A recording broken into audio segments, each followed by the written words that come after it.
full disclosure, I'm not a big fan of antidepressants, and I don't know too much about this website, Healing the Body. And obviously, they have a program, they have masterclasses, you can see up here. Tried doing a little investigation into what it's all about. Couldn't find much. Someone shared this, and I thought it was interesting, and a good talking point for me. Because you got to be careful when people share this kind of thing, because at the moment, there's a lot of things getting thrown out there that are kind of crazy, and obviously, look, I mean, anti-vaxxing stuff is becoming, you know, not funny anymore. It's like, it's the joke is played out. It's now like epidemics happening because of people's stupidity and misinformation getting spread about. So you got to be careful. You know, by no means would I go against the recommendations of a medical professional, although I do question medical professionals, especially when they work in the NHS. I do have quite disdain for them, actually, but I'm not gonna, you know, I'm not gonna tell you what to do or what you should be doing, but I will share some insight, and it's worth listening to. So anyway, oh, look at that. Check all that out if you want. But yeah, how antidepressants ruin your natural serotonin, blah, blah, blah. So, natural news. Daniel Barker. Who is Daniel Barker? We not know. He says the use of antidepressants has skyrocketed in recent years, despite a growing consensus that these drugs are dangerous and often ineffective in treating the conditions for which they are prescribed. Health experts in the US and UK are concerned about the high rate of antidepressant use in both countries, and have warned that the trend could lead to a public health disaster. Researchers have found that, contrary to pharmaceutical industry claims, commonly prescribed antidepressant drugs such as Prozac are actually addictive and can wreak havoc with the brain's ability to produce serotonin. Obviously, there's no citations, there's no links, there's no mentioning of names about any of these experts or research, you know, documents. There's nothing. Just bear that in mind from what they're saying, because of course, you know, these days people do just make stuff up. Let us not forget this. From New Scientist, after dropping antidepressants, some people get withdrawal symptoms, which can include anxiety, difficulty sleeping, stomach upsets, vivid nightmares, and memory and attention problems. These can last for a few weeks or months. Antidepressants like Prozac, which are known as selective serotonin reuptake inhibitors, snappy in it, raise levels of a brain signaling molecule called serotonin, seemingly by blocking a compound that gets rid of serotonin. But after several weeks of taking the medicines, the brain responds by making less serotonin, which may be why when people stop taking them, they can get long-term withdrawal symptoms. Drug companies and doctors interpret these psychological symptoms of withdrawal as evidence of the return of the original disorder, and so they routinely prescribe more drugs to address the problem. Well, that is 100% true. That is interesting, and that's kind of like a cycle of pain. And of course, that's when you'll get the conspiracy theorists coming in here, that all these drugs are like designed to, designed to keep you taking them. You know, the pharmaceutical industry is worth billions, and therefore they want you on all these drugs so they can turn a profit because they're evil. It's kind of one of the selling points of conspiracy there. So, lingering withdrawal symptoms. However, the evidence shows that the brain may be unable to return to normal levels of serotonin production for months, or in some cases even years after antidepressants have stopped being taken.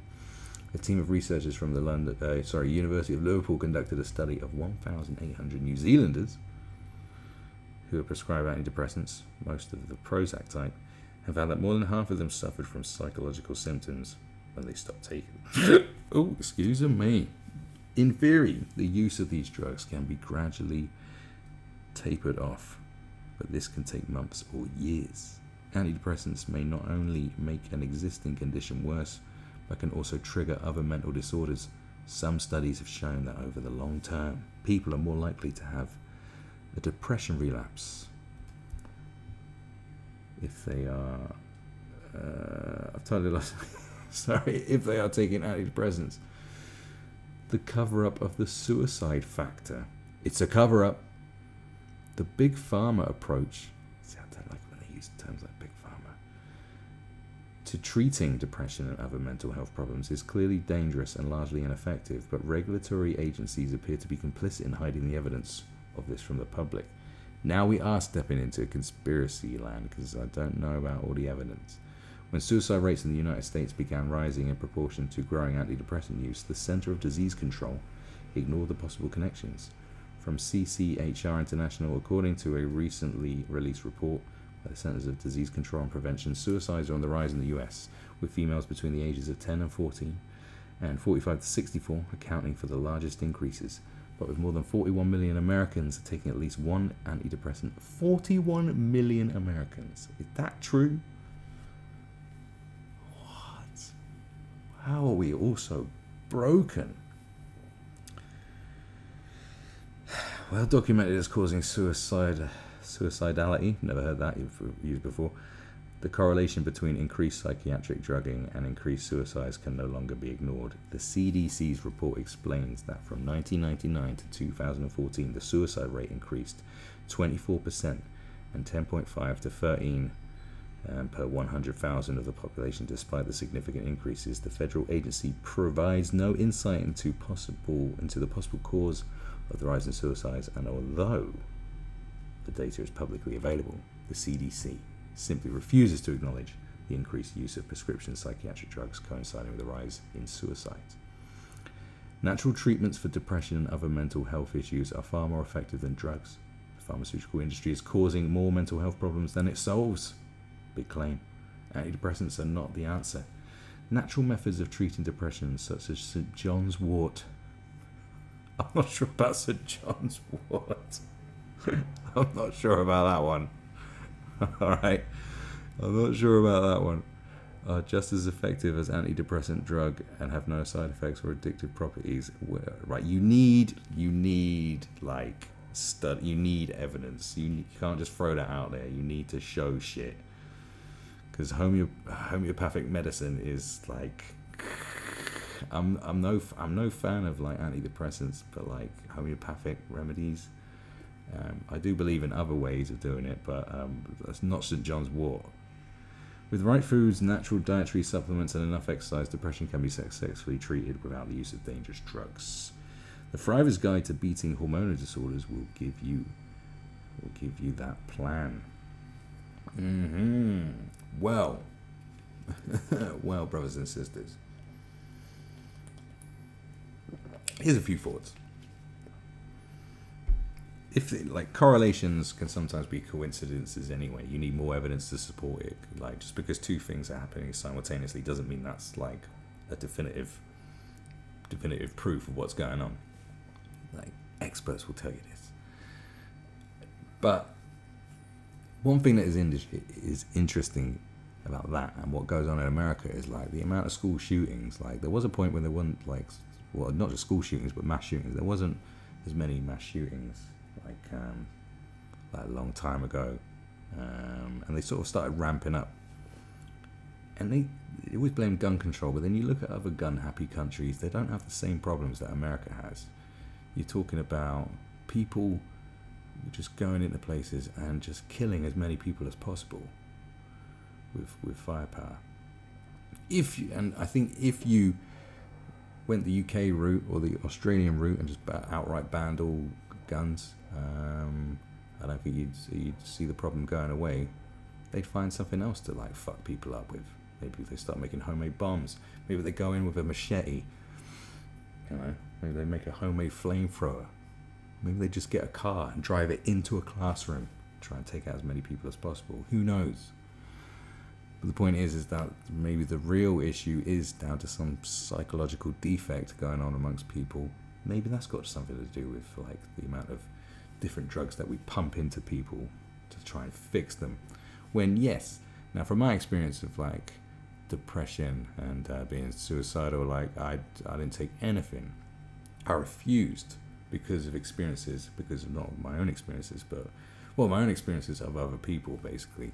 how I got around to it is I just started working hard, exercising, eating better. I literally did all those things, kind of things I've mentioned here. I just knew that there had to be a way out of it, and I think I'd sort of worked out what was deeply affecting me, and I just threw myself into just doing stuff, and voila, here I am, living in paradise. It took a long time, and I still ain't where I need to be, but I'm not. I ain't fucked. I'm not fucked anymore. You know, they even gave me cognitive therapy and stuff like that, but I never really I mean, I do understand it, but I wouldn't say I fully follow it every day in my life. I just broke through it by doing stuff. And the reason I don't like antidepressants, there's so many experiences I could talk about. I mean, you know, first of all, I used to see this girl like years and years ago, and her and one of my friends actually were both prescribed the same antidepressants, and we used to hang out with each other all the time, and they were both prescribed Imiprin. I don't know if you can still get Imiprin now. Not quite sure what Imiprin does, but it is an antidepressant. And all I know about Imiprin is that it did send both of them a little bit weird. They both had the same sort of weird shit going on in their brains. But the main thing that I knew about Imiprin was, I can't remember who discovered it. It was the girl I was seeing or my friend, but one of them discovered that if you take a certain amount of Imiprin, you entered another realm. And basically, you tripped your balls off. You had to take like 10 or so and have a few drinks, and you'd find yourself having hallucinations, but they're kind of nightmarish in their ways. But back then, it's like just getting off your face was getting off your face, and just experiencing what was going on, whether it was a pleasant experience or not. And I'm telling you, I tried it a few times, and you know, I remember just having visions of lightning bolts made of cobwebs coming out of the sky, seeing huge floating spiders everywhere. I remember looking down at this spider being this big on my chest going, ah! Seeing veins popping out of people's faces, like screams.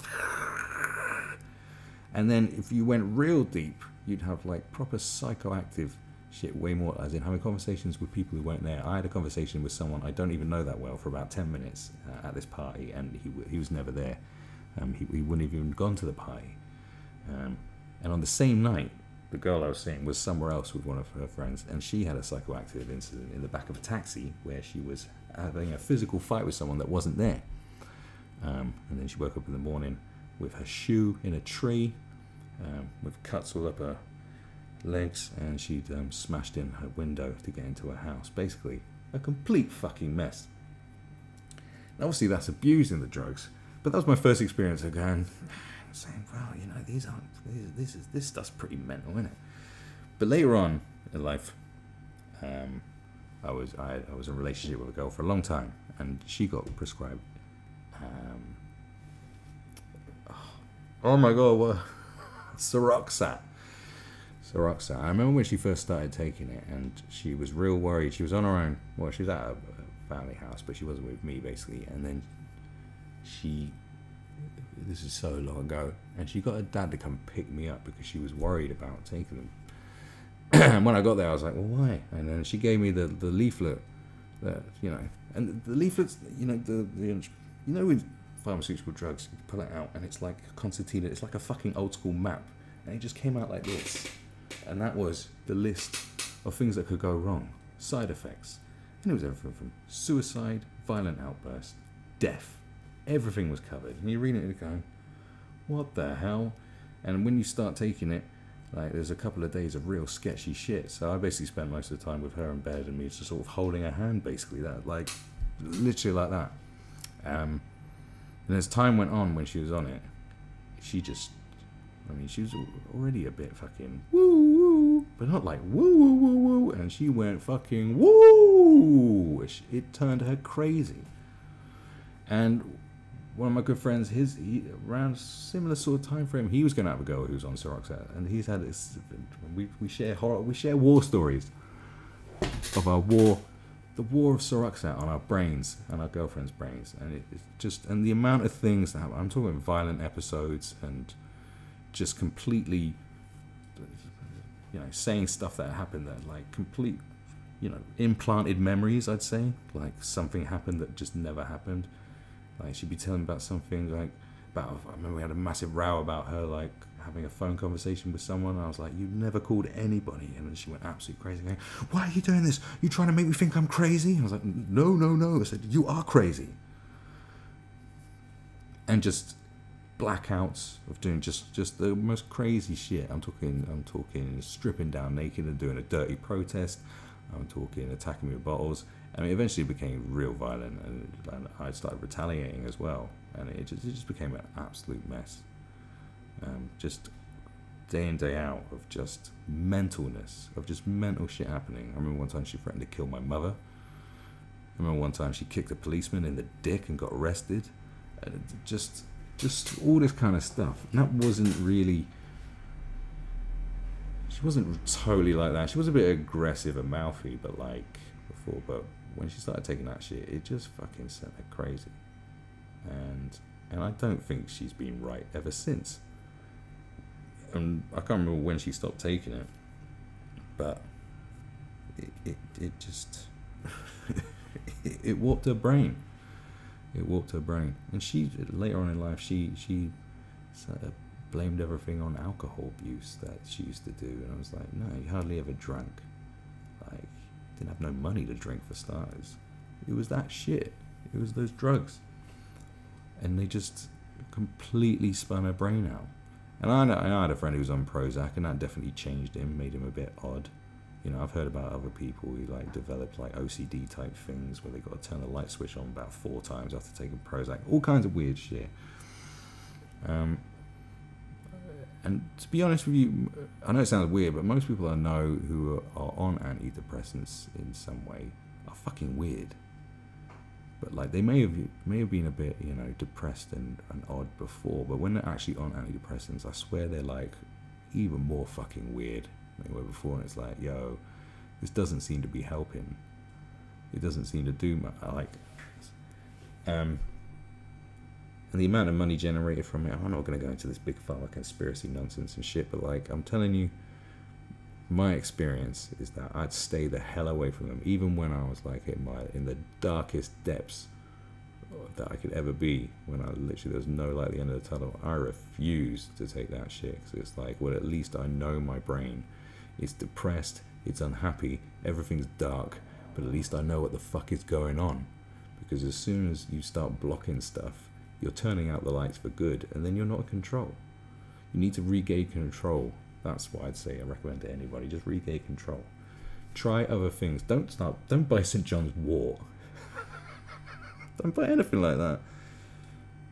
Eat better, exercise, and focus on something positive, and try it. And just try and break through. Try and get into good habits first. Just try it. And you know, if you are having suicide thoughts, try some sort of like cognitive therapy. You know, some sort of therapy like that, you know. Do something that doesn't involve putting narcotics into your body, is what I'm saying. Because it's all narcotics as far as I'm concerned. It's all drugs. There's all loopy shit people put into their brains. You know, these days with kids, they're a bit hyperactive, and they say, oh, give them this drug, give them that drug. You know, oh, your kid's a bit excited. It's all right. We'll pump him full of this, and he could become a zombie for a bit. Probably explains why so many people are fucking crazy woke people these days, you know, going mental on Twitter. Maybe they're all on something. Maybe we've been dishing out too much of this shit, and it's sent way too many people potty. And the current system of the world right now is just enabling lunacy. And we got this system of nutty behavior that maybe can be attributed to this kind of shit. I definitely believe it. Next time someone's going absolutely crackerjack fucking loony over something that's really insignificant, say someone has a woke episode, let's say, let's use that as an example. It's just straight out, don't get into a debate about the actual subject. Just ask them, so what you on any medication? And be serious about it. Are you on any medication? That should be your first thing to say. Are you on any medication? And they'll be like, and even they get, because I was like, what are you trying to say? It's like, no, be serious. You want any medication? because I'm not going toe to toe and having a debate with someone whose brain's been warped by medication, because that's just pointless, because I don't know what is coming out of your mouth that is actually part of your own thought processes. So that's what I'd say. I'd say my experience, I could go into even more horror stories if you wanted to, but this is just enough. I just wanted to touch on it. I don't want to talk too much. I've revealed enough. I'm telling you, like, I am no fan, and I would always say try something else first, because, you know, I mean, there's drugs out there that treat schizophrenia and psychosis, and sometimes I don't think there are any other options for those sort of mental illnesses, because I'm no expert. Like, I don't know how many schizophrenics are cured by holistic therapy or homeopathic drugs. I don't know about that. All right, so that's what I'd say there. You know, there's some knowledge for you. You know, just do the right thing by you. How about that?